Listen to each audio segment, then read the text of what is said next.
Ladies and gentlemen, brothers and sisters, friends, enemies, and comrades, I hope you're doing well wherever you are. Excuse me. This is Kenya Revolutionary Friday. That's what I meant to say. Today is Friday. But anyway, karibuni sana. I have a topic that I want to explore here. Now, just a quick disclaimer on this particular video.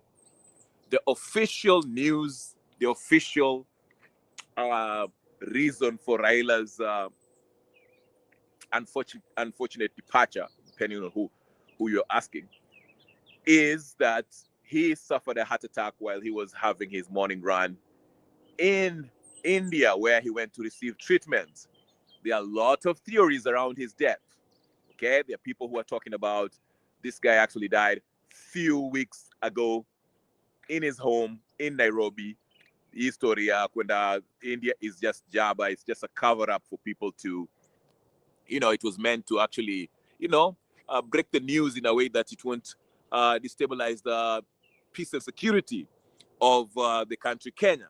But today, I just want to explore something else. A grand conspiracy. Who may have wanted Raila Odinga eliminated?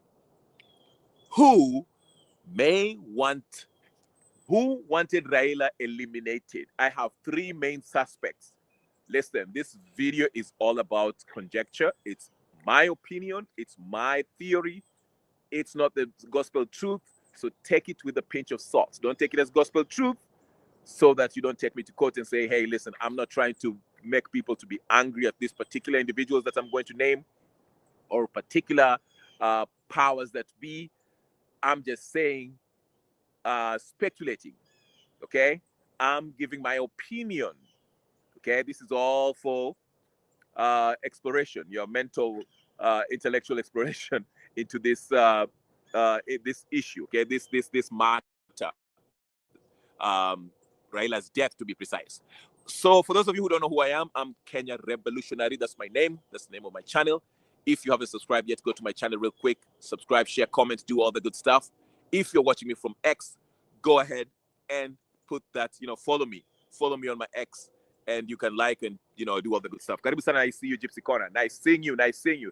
So let's get to it. Again, my gadget does not have a lot of juice, so I will try to be as quick as possible, all right? For those of you who have already subscribed, the first order of business is to like the video, okay?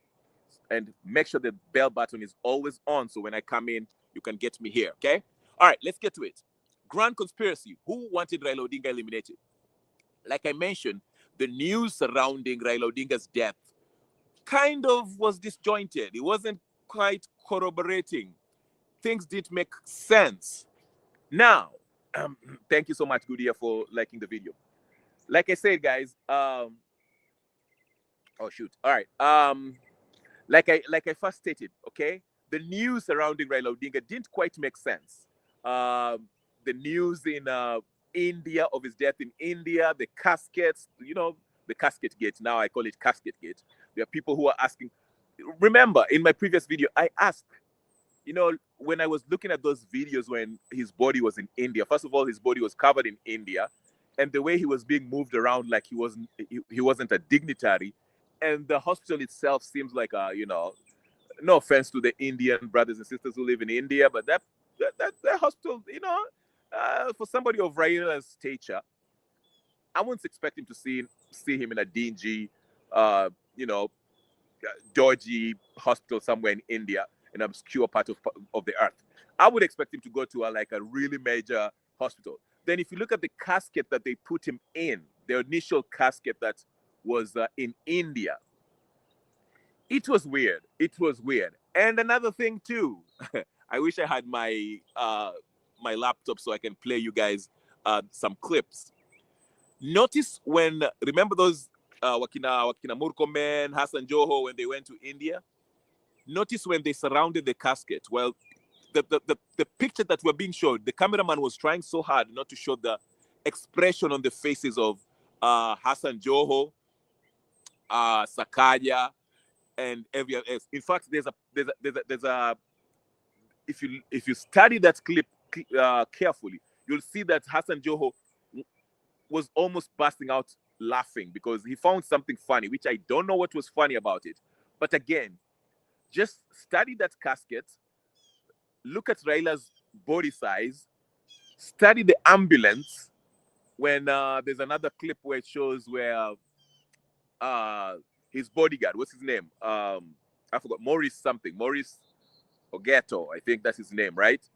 Notice when he comes out of that little dingy ambulance and look at how the casket was tilted. The casket seems that initial casket looked a little bit too small to hold Raila's body. Raila is, you know, he wasn't a small man. His frame, okay? Uh, again, Gypsy Corner is telling me nothing makes sense in Kenya, but Ruth Odinga cleared everything on her IG, different from what we're told. Okay, I will pay attention to that. I haven't heard anything. I know, I understand the memorial or whatever the case is, the state, whatever is happening at Nyayo Stadium. I wasn't really looking forward to listen to what everybody will say, except I saw the clip by that was it a pastor or father or bishop, whatever the case is, where he was like, hey, if you've been looting from the public coffers, whether you are a governor or you are a whatever, you are going to face condemnation. So I thought that was really, it's going viral actually, which I think was something that needed to be said anyway, but that's not what I'm here for. Let's get to it. I like this, Nino. Let me just highlight this, what Gypsy is saying here. For those of you who haven't, Nino, you can go watch Ruth Odinga, what he was saying about Nino. I don't know. Goodyear, can you like just briefly tell us in the chat what Ruth Odinga did say? Because I didn't even know she has a IG, Instagram. But anyway, let me go with this.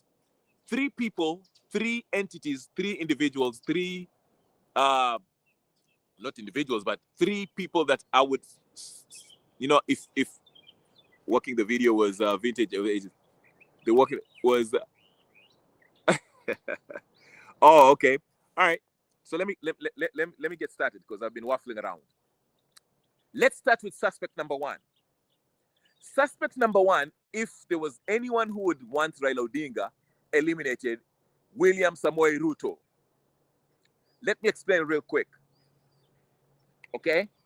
There were some people, rumors among some quarters, who were saying that it was rumored that Raila was engineering an exit from the UDA ODM political arrangement that they got into. That's memorandum, MOU, memorandum of understanding, or whatever the case is. It was rumored that Raila Odinga was thinking about bolting out, and everybody expected him before 2027 he was going to leave Ruto. Actually, the clearest indication that Raila was going to leave this MOU with UDA was when he started saying that, who told you that in 2027 ODM will not floor a presidential candidate?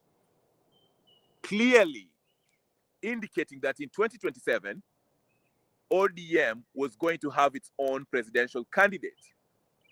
And if ODM was going to have its own presidential candidate, of course, they cannot still stick to that MOU with UDA, which means at some point before 2027 elections, they were going to divorce from this arrangement.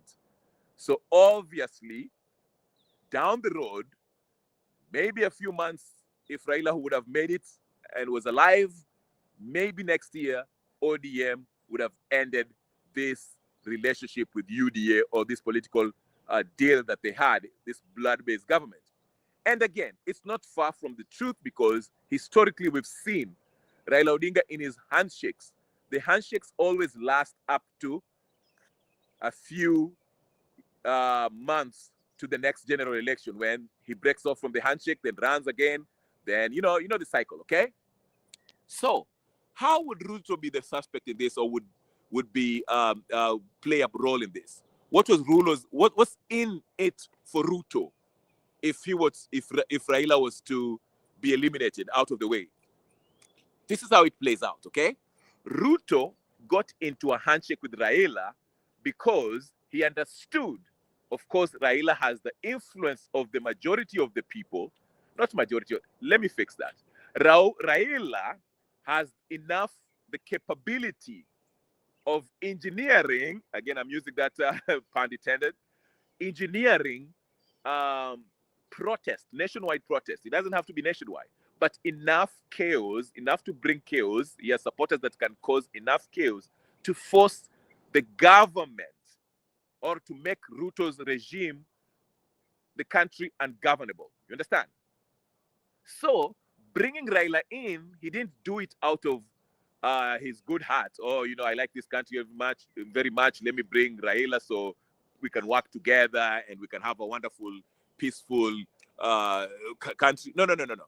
He did this out of necessity because Raila Odinga wanted what he wanted, and he used his lieutenants on the streets to cause chaos, to force Ruto into signing a working agreement. That's why Okina Joe Mbadi and all these clowns he joined in the executive branch of government. So you see what I'm saying?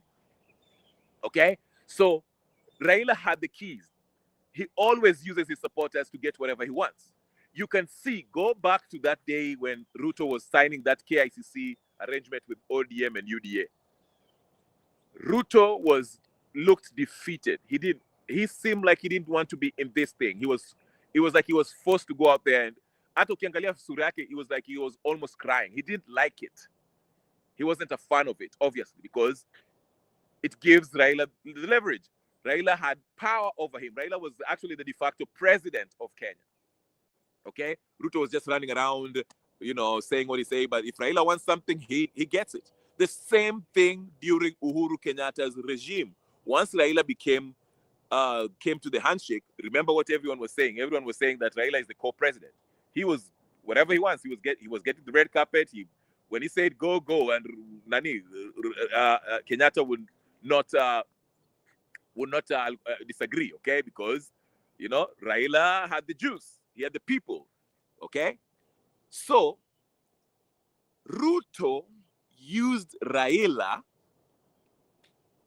to survive the political protests that were happening.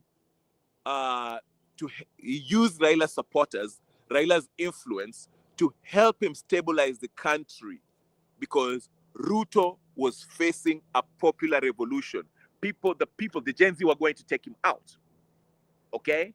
So Ruto brought in Raila to fortify, help stabilize, okay? So he can survive, he can have some semblance of peace in Kenya, okay? It's not necessarily that Ruto was counting on on Nyanza for votes, but now he can, but he wasn't counting on it.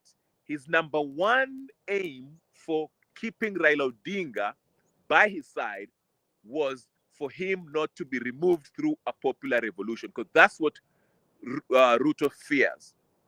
Okay, and I will explain to you in a minute. Like the video, ladies and gentlemen. I'll explain to you in a minute, okay? He brought him up so Raila, with his influence on the streets, Magunzwake, together with the police forces, they can actually pacify and intimidate these Gen Zs into not having a successful popular revolution that was about to take place, the Occupy State House. Okay? So Ruto used Raila in that sense. Now you might be asking, okay, if he was using Raila and Raila was stabilizing his government, why then would he want Raila dead then if Raila was useful to him? Raila's usefulness to Ruto had expired. You understand? I'll explain to you why.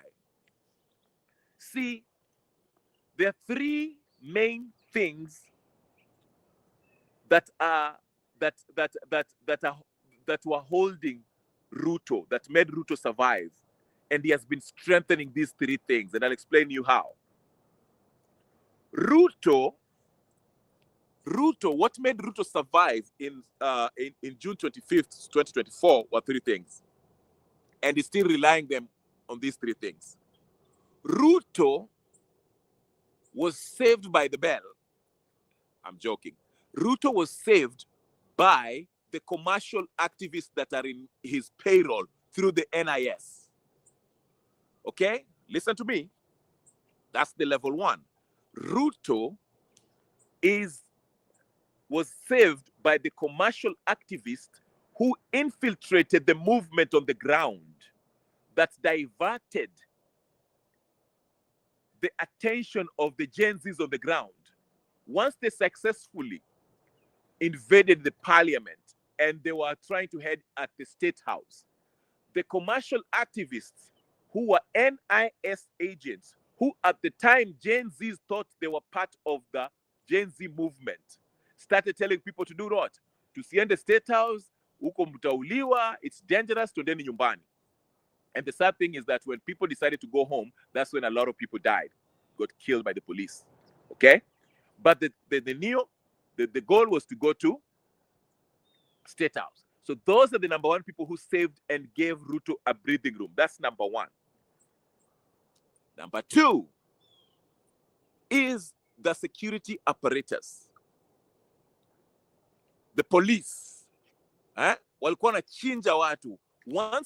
Once the Boniface Mwangis and Hanifas and the paid commercials, and the paid commercial activists diverted, were able to manipulate, distract the focus of the Gen Zs from going to State House, telling them to go home. Ruto reinforced that by bringing out the police at night. Those are the second level of protection that Ruto has. The third level of protection that Ruto has, because on that June 25th, 2024, Ruto realized that the police are not enough to stop the Gen Zs, because the Gen Zs overwhelmed the police forces that he ordered to go out there and shoot these young men and women down. So the Ruto has his last line of defense, which is now going to take the place of Raila Odinga. Okay? Which are the military. The military, not as a whole, but he wants to make sure that he has enough grip and influence within the military where he's assured next time they go to the streets, they will carry out his orders. Okay?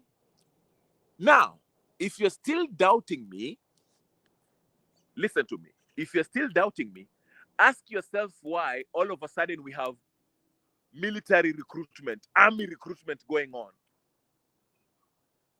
The army recruitment is being done, and you can hear people complain that the army is only recruiting people from a certain region, and some other region you don't get much recruitment.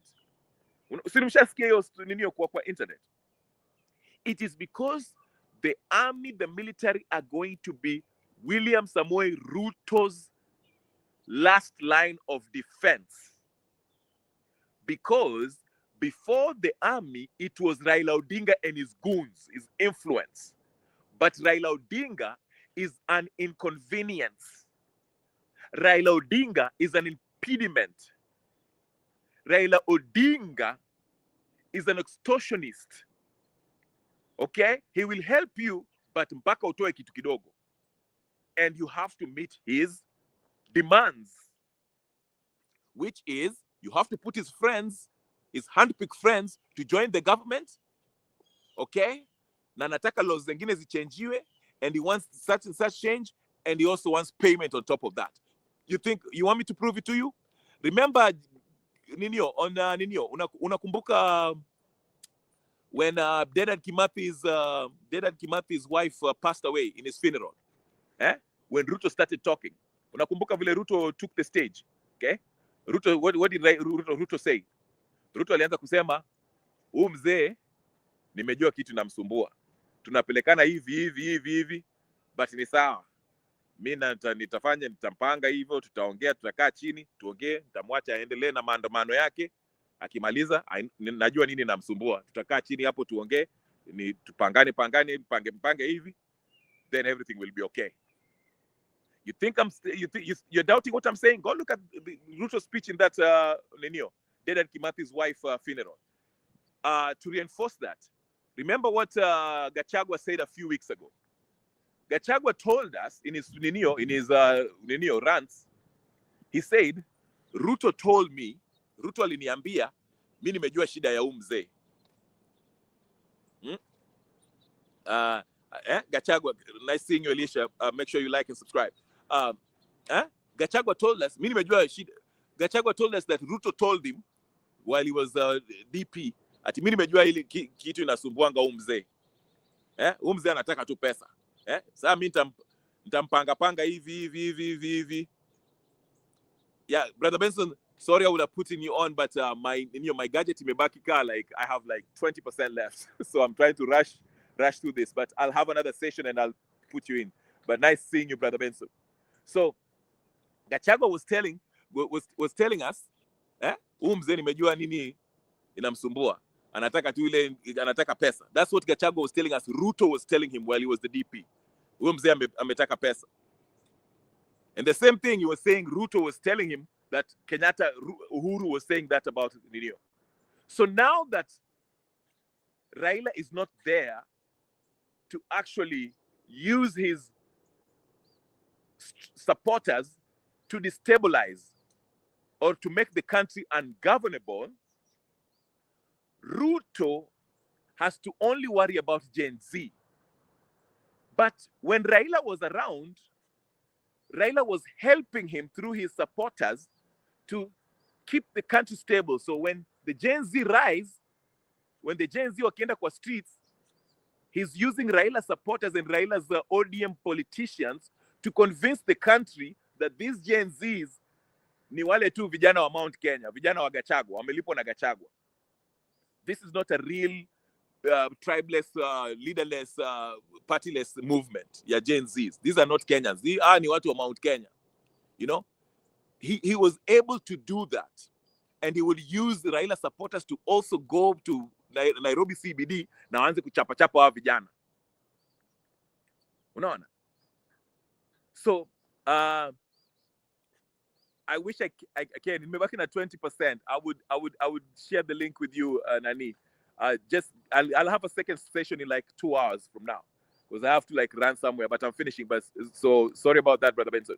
But yeah, so while Raila was there and was helping Ruto to deal with the Gen Zs, okay, Ruto had to do some restructuring in his in the military and is also in the police.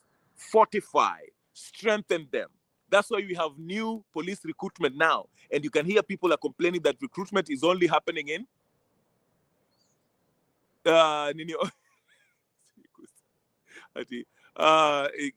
happening in let me see this. Okay, you're saying something interesting. You say, my theory is the brother who took Baba for, since he could service the altar with blood, that they took him out. Okay. All right, interesting. So yeah. So while Raila and ODM were in power, were joined the government, and the country was relatively stable, they were able to control the Gen Zs from having a successful popular revolution to take out Ruto. Ruto was strengthening the military. Ndio maana unaona anaendelea na military recruitment and all this stuff, okay? And he was also some recruitment to police and enforcing security forces, because ile June 24th, 2024, June 25th, 2024, took him by a surprise. And this time he doesn't want to be surprised. So now that the country is relatively stable and he has is strengthening the military, he does not necessarily need Raila Odinga, because Raila Odinga, he knows Raila Odinga come 2027. Before then, especially since Raila Odinga has made it clear that his ODM will have their own presidential candidate. That means even if Ruto akishinda in 2027, Raila and the ODM shall negotiate for another what? Handshake. Now before that, we know the story. Maandamano before the handshake. And Ruto might have seen this and was like, you know what? Enough of this stuff. We need to get rid of Raila Odinga. That's my theory. That's theory number one. Please don't take this as the gospel truth. Like I told you, this is all me just talking about my opinion, okay? It doesn't mean that this is how it will happen, okay? All right? So I don't want not that I'm scared, but I'm just telling you guys. Okay? So, like I said, another theory is Givinji, aka Zakayo, took him out since he knew Baba Fua while Ruka him at the end, killing him when he was still on the side to him will inherited his support base. Okay, that's a good theory. Okay, so that's a possibility too. All right, like I said, with Nyanza, let me tell you something. Ruto's number one problem with Raila, I don't think it was about Nyanza votes. Okay, it wasn't about Nyanza votes. He knew Raila atamruka. But Raila kimruka, it makes it more difficult for him to win the presidency. But now that Raila is gone, Nyanza will be split. I'll tell you why it will be split, okay? Some people will say some people within, okay, hold on, let me take this back. Let me explain this slowly. There are a lot of politicians, especially MPs or governors within ODM who know they are facing in 2027 wanarudi nyumbani. They know that. I repeat, there are a lot of politicians within ODM who know that 2027 they are not going to be re-elected. Their chances of being re-elected is slim because these are guys who they had to call Raila's name 5 times a day before they brush their teeth in the morning, before they take a shower. They have to say Raila Odinga ni baba ndio wakina Kaluma, Wanga, you know the rest, okay? These guys could not survive without holding on to Raila, okay? These guys were given direct nomination because they gave out money to Raila. Now in 2027, they are not going to be re-elected because they have done nothing in their constituency, okay? So Ruto will pounce on them because these are political prostitutes. I mean, ODM is a bunch of prostitutes, okay? I reach out to them, give them a bunch of money, okay, to sway some voters coming from Nyanza to vote for Ruto. Now, the goal is not to actually win the whole Nyanza province. The goal is to have a chunk, a good number of votes from Nyanza province. It's not to win it. Because actually, and you know, probably Ruto can still win it because if you think about it, do you think the people of Nyanza will now vote for Gachagua, for example? Will they vote for Martha Karua? Will they vote for maybe Kalonzo, depending on how Kalonzo plays it, okay? Maybe Kalonzo. Because Kalonzo, he's not a very divisive figure in his politics, okay? He always plays the Mungwana, okay? So maybe Kalonzo, I don't know. But still, Kalonzo is never seen as an aggressive, your typical politician, okay? Then, of course, there's going to be a Babu Owino factor because the media is kind of, you know, they're kind of promoting him as the person who will inherit Raila's Raila's support base. Your support yale vijana ambao, you know, can make some noise. So it will be easy for Ruto to actually compromise, to get to Babu Owino compromise. That I'm Kalisha China mwambie, hey, listen, I have the tapes. You know, there's some things I can bring about you. You might not even qualify to run for governor. So Nyanza votes will be scattered. Okay, it won't go all Ruto. It won't go all in whatever the case is. Okay, so Ruto, like I said, he gains more with Raila now gone. Thank you so much for Raila. Raila is looking at Raila like, thank you so much for helping me stabilize the country after the Gen Z almost took me out. But your services are not needed anymore. Thank you so much. Good night. Okay? So that's the number one reason. Because if you look at it, Ruto, the other community that he has on his back that he can count on is the Somali vote. Okay? Then he can buy a bunch of people from Western. He can buy a bunch of people from Nyanza. These ODM MPs that are most likely not going to be re-elected. He will use them to campaign for him. Hao ndio utaona wakipiga makelele wakisema ati utawasikia wakisema Baba wanted us to stick with Ruto, so we continue to support Ruto until sijui nini, okay? And then there'll be their function where maybe wakina Sifuna will be like, okay, ODM, we are moving away from this broad base, whatever the case is. So you'll see this play out as we after Mazishi. Right now it's full of Mazishi, okay? So that's number one reason why I tell you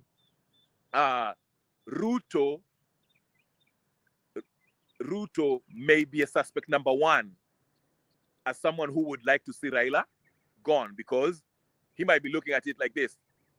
This guy helped me stabilize, saved me from Gen Zs, and we had relative peace, but now I have restructured and reorganized the military to be my main protection in case we have any maandamano, okay? And the police have also renewed them, maandamano. And again, this is also connected to that computer and that new cyber crime laws. Remember?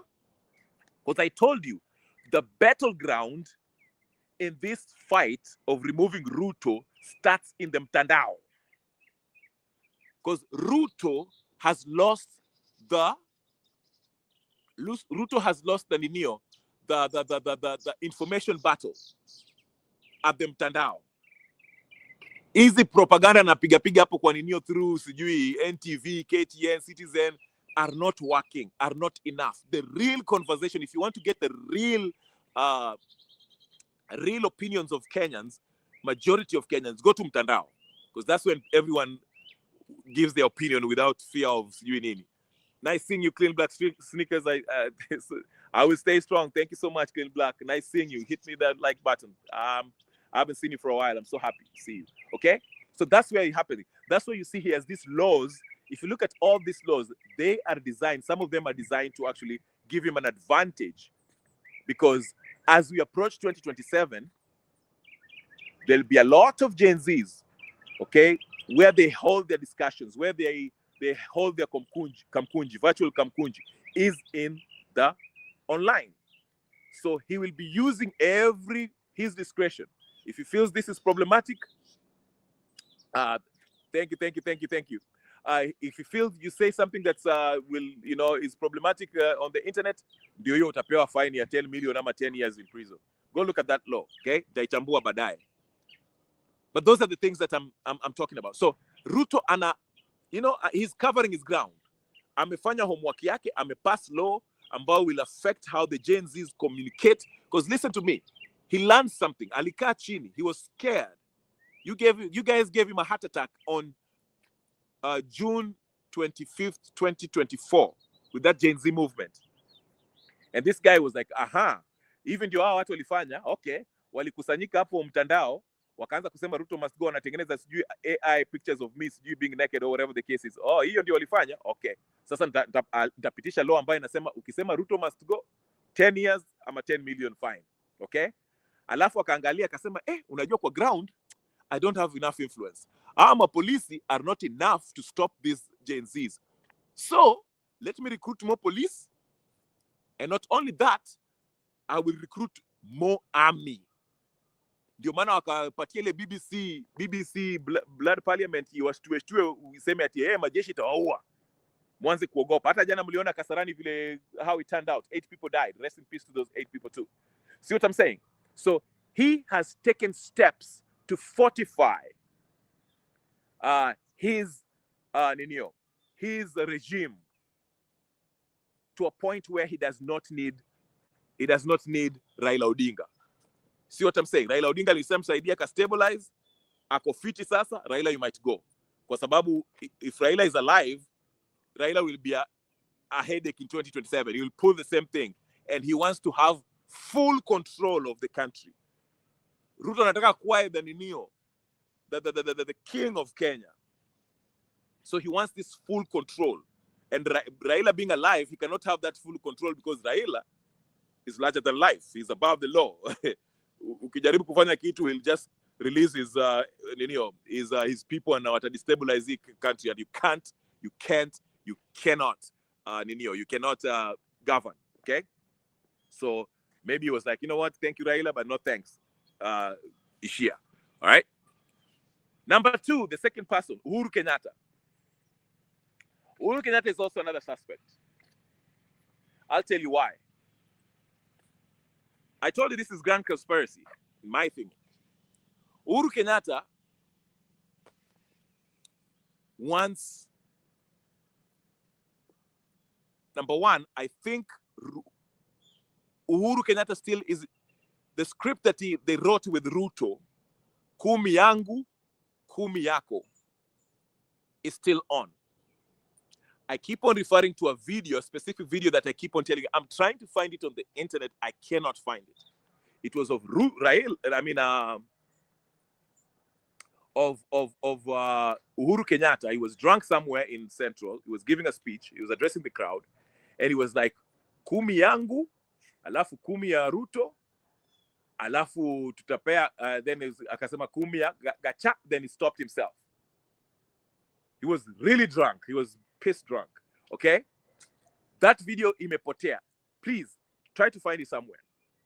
So, if you think about it carefully, remember after the elections in 2022, even before the elections, remember Oburu, when Oburu was bragging, was like, we always win elections, but we don't have the system. But this time we have the system.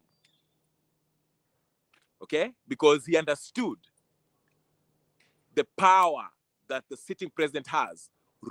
Uhuru Kenyatta was the president at the same time. Uhuru Kenyatta was the president in 2017 because Raila's handshake. Okay? But anyway, so Uhuru Kenyatta, who was said to be helping Raila to win the election in 2022, was defeated by Ruto. Do you think it was a fair and square win? Maybe. I guess so. But knowing, I usually pose this question to you guys. Okay? If you believe what we were being told running up to 2022, that Uhuru hated Ruto, that he couldn't stand him, and that's why he was mistreating him and all that stuff. If you think that was a real beef, do you remember when after election ilifanyika and Babu Owino started saying the long con game, and he even started accusing Ruto and Uhuru for playing Raila, because the first person Ruto employed when he became president was actually Uhuru, because he made Uhuru the top diplomat, okay, of his administration. What am I trying to say this? It might have been a con game. They might have played Raila, okay? Walimcheza Raila, but Raila always have the last laugh because Raila has what? He has his crazy supporters. He has the ground, okay? And you can't beat that. The system can't beat that. So even though they played Raila because, walimcheza, Uhuru alikuja akampromise, akamwambia, I went to support, don't worry, I'll support you, utashinda. Then he got defeated. Okay? But Raila being Raila, he was like, you know what? Okay, fine, mmenicheza. All right. Mina enda maandamano. Maandamano is always the key, okay? Akaenda maandamano to destabilize the government, and it forced Ruto to kufanya nini? Kunegotiate. You understand? So, that's why I'm saying this. Ruto and Uhuru, look at how Ruto has officially visited Uhuru Kenyatta twice in his Ishaweri home. And look at the interaction, how they were greeting each other. Ni watu walikuwa wamekasirikiana kweli? Walikuwa wamekasirikiana kweli? Absolutely not. Okay? So, Ruto and Uhuru may have been looking at Raila as, and he's impeding this plan of ours. He's impeding hii plan yetu ya kumi yangu kumi yako. Okay? Kwa sababu every time we want to do whatever we want to do, huyu jamaa anakujanga hapa anatuharibia story na hii maandamano yake. Huyu mtu wa maandamano. What are you saying? Huh? So he's saying, okay. So Uhuru and Ruto, in their grand plan of kumi yangu na kumi yako, the person who was impeding this was who? Was Raila. Because every time they wanted to, oh my goodness, my thing is dying. Let me finish real quick. Every time they wanted to continue with their ninio, their kumi yangu kumi yako, was it kumira kumira? Is that how they call it? Kumira kumira. Okay? Kumira kumira. Raila was always the person who is impeding and is on the way. He's an inconvenience. He's a nuisance. Na hizi maandamano na watu wengi wengi. Okay? So there might have been a grand conspiracy here. Okay, like I told you guys. Our watu, they're always working together. They're working together. You know, absolutely clean black sneakers. Okay, so they might have been working together, and he's the second suspect. Okay, don't be fooled. All right, the third suspect that might played in this, who maybe had worked together with Ninio, with Ruto and Ruto and Kenyatta, Uhuru, is the West. Okay, I'm the British High Commissioner. Na wengine wao. Wacha niwaeleze, let me explain to you how. You know, I was reading about the Nepal revolution. I was reading about the Nepal revolution.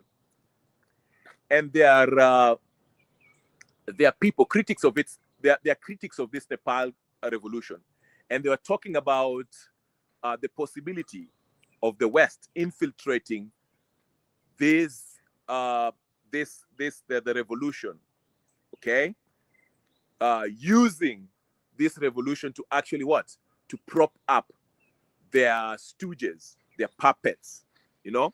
While walete their leaders ambao wanajifanya they are part of. In fact, I saw a video clip of some protesters in Nepal who are like, they were burning down the buildings. They're kind of like Antifa, okay? And then the Gen Zs came out and told them, hey, listen, we were having a peaceful protest. Why are you guys destroying property and all this stuff? What are you guys doing? Like, this is not what the revolution was about. Our revolution was a peaceful one. We were not out here trying to destroy things, okay? And you could see one of the financiers of this revolution was an NGO. I forgot the name. I think I said it on my other video. It was an NGO, a Western NGO that was actually helping, was funding part of the revolution. And if you know anything about NGO, just go read about what just happened a few days ago in Burkina Faso. Traore and his soldiers, they just arrested a member of the NGO and actually banned the NGO because the NGOs were actually spying. They were actually spying on the government of Ibrahim Traore. Okay, so we know about these NGOs. They are being used to funnel, you know, especially in West Africa. They are used to funnel weapons and cash in support of the terrorists in the north who are actually destabilizing Burkina Faso. So NGOs are notoriously known to try, are usually used by foreign intelligence to destabilize governments. I mean, go read about Mossadegh, how Mossadegh was taken down. Mossadegh of Iran, how he was taken down by the British and the CIA. These guys were using NGOs to prop up, to fund public protests. Okay, there's a book, like I usually tell you. There's a book called All the Shah Men, how Shah was brought in Iran. There's evidence there. They break it down how these NGOs work. Okay, so NGOs are known to be used by, whether it's Mossad, CIA, British MI6, to influence the country's or to spy on the country's political movements. So the third suspect, and you guys might be asking, why would the West want Ruto? Because Ruto seems to be their puppet. Okay, why would they want Ruto out? Now you have to pay very close attention. I was reading, I think his name is Julius Samboko.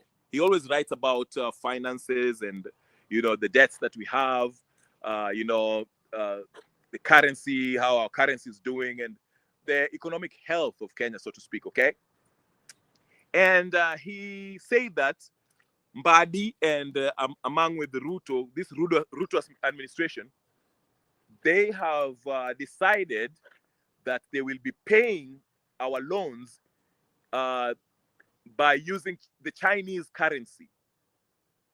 Okay, we are going to pay our loans. Thank you so much. Thank you so much. We are going to pay our loans now in Chinese currency, not in the US dollar. Okay. Now, if you know the history, because if you start paying your loans in Chinese currency, that means in the future, you'll be doing a lot of business with China. Okay? Okay? You'll be doing a lot of business with China. And you can see the Chinese influence in Africa, especially now in Eastern Africa. Even in Kenya itself, we saw the videos of Chinese workers beating up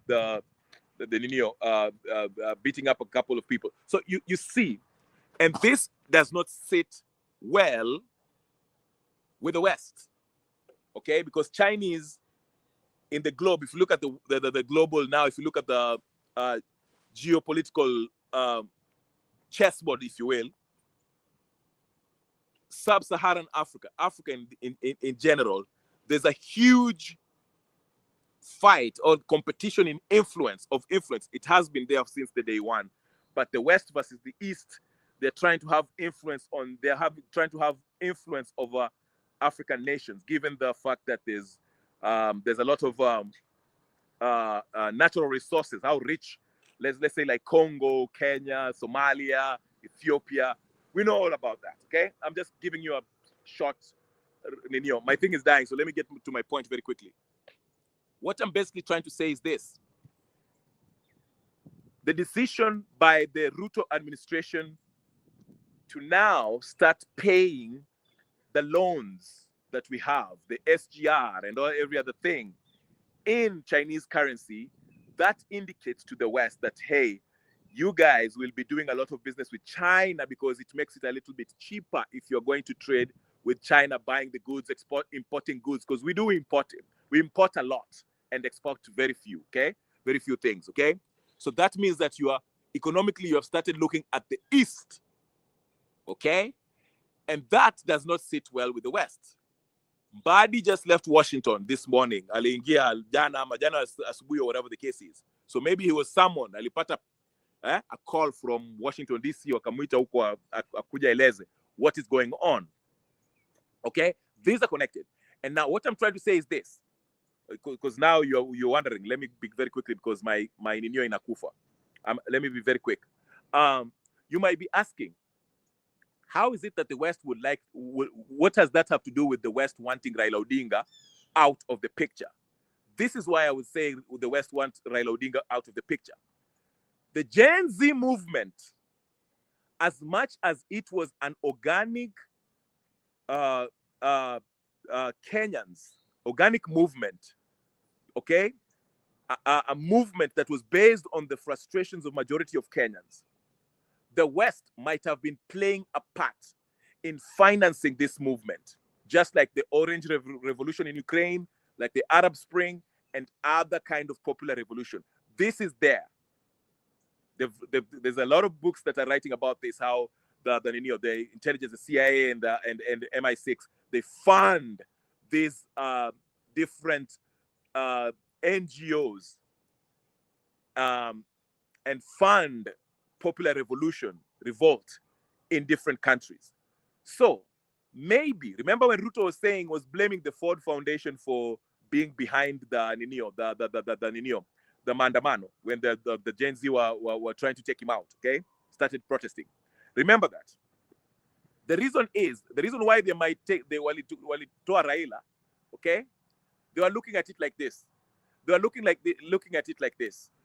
Even though they were funding the Gen Z movement to take out Ruto through a popular revolution, they might have not, because remember, let me give you another example very quickly before I explain.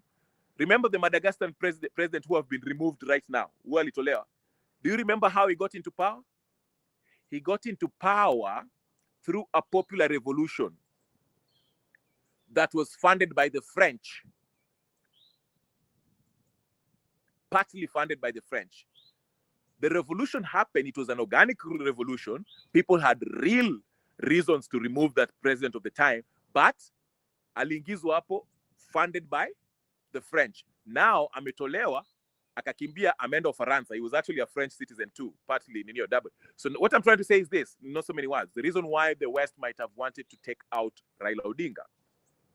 Raila was impeding a successful popular revolution from happening. Because no matter how because these NGOs, they reach out to Vale Vijana, and most of those Vijana are Vijana who are from the middle class, or, the educated Vijana who lives in the city areas, because they understand you don't need 90% of the population to be on the streets to remove you. You only need 3%, as we saw in Nepal. 3% of the population. Okay? So if you can get Nairobi, Kiambu, Kisumu, some parts of Kenya to be on the streets for 1 week, that is enough to take out Ruto. So these guys, they were funding this Gen Z movement in Kenya through the NGOs, the Ford Foundation and whatever the case is, but they could not succeed to take out Ruto because Ruto seems to be is not trusted by the West. And the reason why they couldn't fully be successful in taking out Ruto is because of Raila's influence, grip that he has, influence that he has that saved Ruto. So the West were looking at Raila as the main factor that is impeding a popular revolution to remove Ruto. So these three people, if you look at these three suspects that I've mentioned, they are all interrelated and they might be working in harmony to take out Ruto. Okay? Because Raila was becoming an impediment. Raila ni kama alikuwa, he was too big for his britches. If you understand the saying. Raila was like the king of Kenya. And that cannot sit well, especially if everything that happens economically or whatever, he wants to have a dip in it. If the West wants to take out Ruto and is impeding that, that is a problem. If Ruto and Uhuru want to continue with their plan of kumi yangu na kumi yako, and Raila is impeding this by dipping his hand every time at yepi anataka kuwa kwa hii broad-based yepi, and he's using the people, then here's the problem. He's impeding this problem. So anasema, let's take him out. So those are the three suspects that I will suspect if this grand conspiracy was true, that Raila was eliminated. Like I told you, the death of Raila Odinga the circumstances around it were not very clear. It's suspicious. I don't believe it. I don't believe the official story, but we'll go with it. Again, this video is not meant to divide anybody. For those Gen Zs and revolutionaries who are out there, like I said, the death of Raila is actually not a bad thing if you're a revolutionary, because, like I said, Raila was that one figure that was stopping some things to happen. Now, the downside is this. The downside of Raila's death is this. If we reach the next elections and we started having a post-electoral violence like we did in 2007, Raila will not be there to help put things together. He won't. Like him or not, he was putting things together. That's why we had relative peace. But again, he was taking advantage of the situation, the deaths of innocent people, to enrich himself, to enter into deals. Okay? And that's why some people do not like Raila Odinga. Okay? But I'm saying, whether you like him or not, conman or not, he kind of kept things together. So this time, if there's a popular revolution, okay, if the police cannot handle the people and the military cannot handle the people, then Ruto is done. But Ruto is depending on three things. Like I said, just to finish up, because my thing is dying. Commercial activists, and these activists are not just limited as in protesting in the streets. These are the people who are posting stuff on the X. They are propaganda, wanafanya propaganda kwa mtandao. That's why he brought a law. That way, at his discretion, he will determine whose account is to be taken down, who is to be jailed, who is to be fined 10 million. Ukisema kitu ambayo is not good for him, or mkianza kusema ati mnataka kwenda maandamano kumtoa. You see what I'm saying? It's interrelated because he wants to control the narrative on the internet. Because that's where the Gen Zs walikuwa napanga vitu. Number 2, police force. Ndio maana ameweka yule ninio mkubwa wa polisi hapo ni Mkale. Okay? The one that aliwa Ojuang or whatever the case is. To have his grip on the police force. Then his last line of defense that has replaced Raila are the military. That's why military is actually doing the recruitment right now. So nasikia recruitment inafanyika saizi. And people are complaining that the recruitment is only happening in Rift Valley, Uko, and some other places that are friendly. Tribes that are perceived to be friendly to Ruto's regime. But not other places.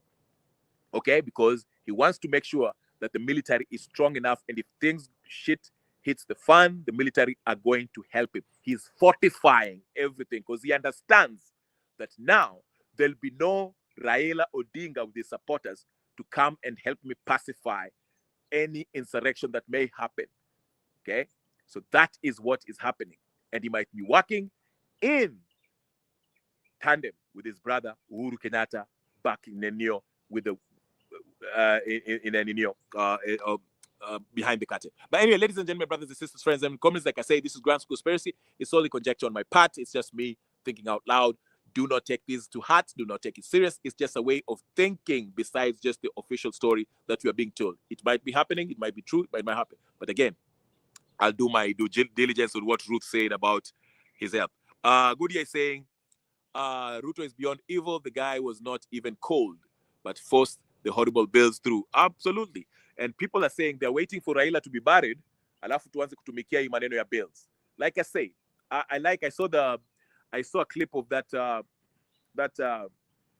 Singapore Prime Minister, former Prime Minister of Singapore, where he said, if corruption is so much from the top to down, you cannot change the system by changing leadership. You have to have a revolution. And revolution is the only solution. All right? Anyway, guys, I will let you guys continue go watch the funeral procession of Raila Odinga. I think he's going to be buried tomorrow or Sunday. I don't know. But anyway, that's my take on this grand conspiracy. Who may want Raila Odinga eliminated? My name is Kenyan Revolutionary. Thank you, Goody. I haven't seen you for a while. Clean Black Sneakers, thank you so much. I haven't seen you for so long. Alicia, Okinyo, nice seeing you. Sweeney was saying, let me see what Sweeney was saying. He said, bro, you wanted Raila Akufe. Why are you worried? I'm not worried about anything. I'm not worried about nothing. Never worried. I'm just saying. And by the way, I didn't say I wanted Raila to die. I said Raila needs to get out of the scene. Okay? If it means atoke kwa siasa, natural cause, atoke. That's what I meant. Okay? So whatever. But he's out. So what else is to add there? He's out. Anyway, guys, thank you so much. Like, subscribe, share, comment, and do all the good stuff.